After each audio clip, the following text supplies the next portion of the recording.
I think a lot of people today, a lot of youth, have a lot of questions, Mm. struggling with a lot of things in this world. They're confused. And I was going to ask you, what do you think the biggest struggles are that today's youth face? I think that today's youth face a real lack of meaning and purpose in their lives. And compounded onto that, I think that they're facing struggles, mainly distraction, that have never been known before. So the amount of content and programming that's around the internet these days is something that no other generation has ever had to deal with before. We simply don't know what the effects are of social media on kids. Like, I got Instagram when I was 12 or 13, and we just don't know what the effects are of that. And all the studies that are out so far are just really, it's only negative. Like the suicide rates in teenage girls and teenage boys and stuff like that is certainly not positive. Mm-hmm. And so I think that compounded with the lack of meaning in that our traditional pathways for career, relationship, and life in general are just changing at such a rapid rate. It just feels like sort of a wild, wild west out here where people don't really know what it is that they're supposed to be doing. You know, back in the day, it was go to school, get a job, have a family, white picket fence, and you'll be happy. But nowadays, that just doesn't seem really that feasible. A lot of people going to college can't get a job. The dating market is very strange and different these days, as we've discussed before.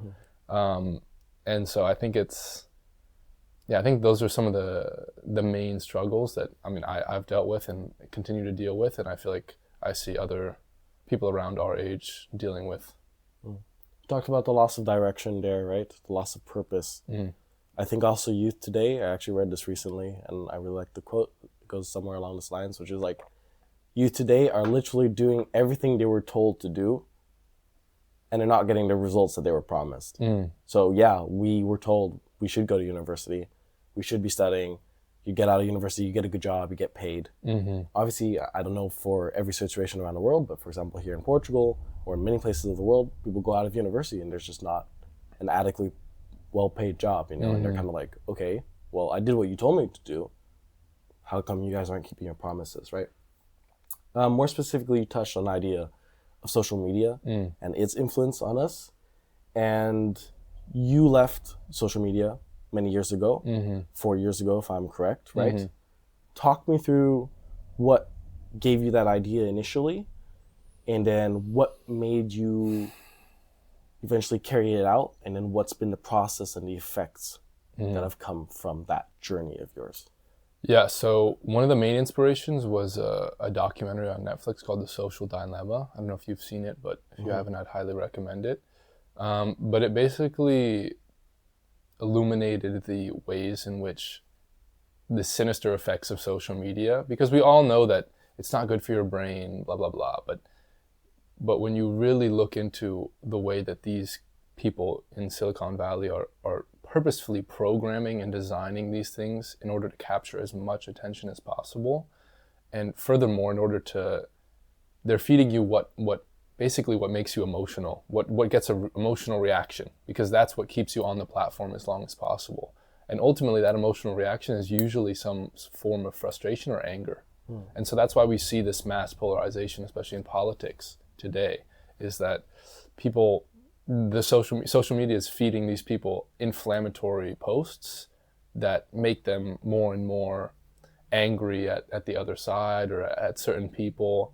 And it can even be used in especially, there was cases, I think, in Myanmar or something like that, where the government was tapping into these algorithms in order to control the perception of the general public and push them towards a certain political candidate. And we're talking about places where could be dictatorships or certain forms of oppressive government. And that really scared me, because I find my own thoughts and my own private world in my head is the most sacred thing that we have.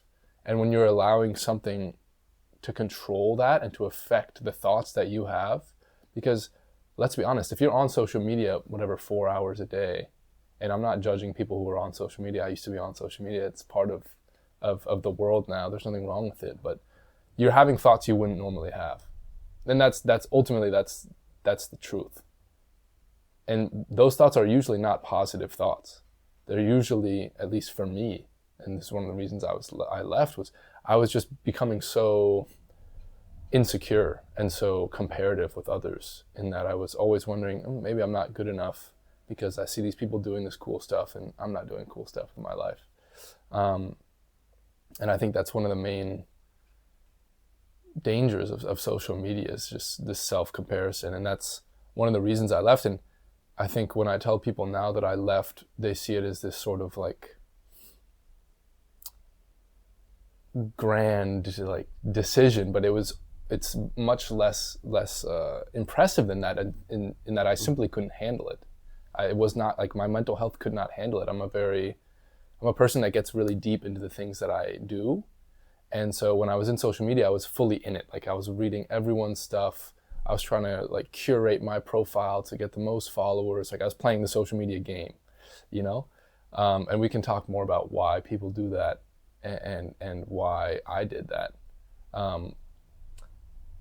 But yeah, ultimately it came out that I couldn't handle it. And so I decided to leave. There was some other stuff, like I had a big breakup and stuff like that made me want to leave.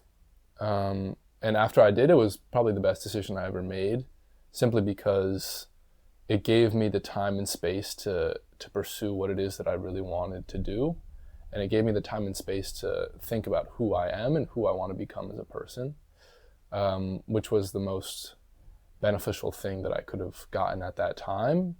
And I think that something that people are really losing is these in-between, I think we've talked about this before, but these in-between spaces in your day when maybe you're on the train or you're walking home, and instead of having this peace and quiet to allow yourself to process your emotions and what's going on in your life, you're just filling that time with more and more content. And so you get these emotional buildups where you're not processing what's going on, and then you feel like you can't handle all that coming at you at once. So you go back to the social media, and it creates this vicious cycle that I've fallen into hundreds and thousands of times, where instead of relaxing and dealing with your thoughts and facing yourself and just being alone with yourself, you're turning to something. And that sort of, when we know the neuroscience behind this, that creates a cycle where if going like this